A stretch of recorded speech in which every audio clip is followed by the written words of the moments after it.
Hello, good morning. This is from Service Department. This is Lorraine speaking. How may I help you? Good morning. Can I order for my breakfast? Certainly, ma'am. But before I take your order, do you have your menu? It is located on the table beside your bed. Did you see it? Yes. Okay, may I know your name and your room number, please? My name is Ella Mays and my room number 123. Okay, ma'am. If you're ready to order, may I take your order? Can I order a continental breakfast, one regular coffee, and one muffin? Okay, ma'am. May I suggest to you our orange juice? It is also under in your continental breakfast. Would you like me to add it in your breakfast, ma'am? No. Okay, ma'am. May I repeat your order? You ordered one regular coffee and one muffin for your breakfast. Did I get your order right? Yes.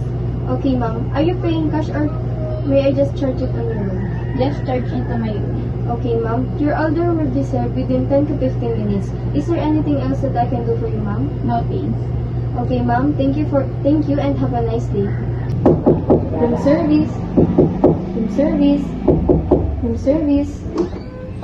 Good morning, ma'am. I'm Eliza Lorraine, your room service attendant for the day. Are you Ma'am Ella May Canal? Yes. May I come in? Yes. Excuse me, ma'am. Where do you want me to leave your phone? Do you want me to put it on your table or just leave it on the bed? Just put it on me.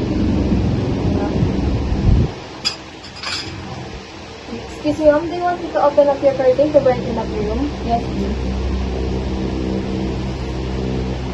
Excuse me, ma'am. By the way, here's your meal.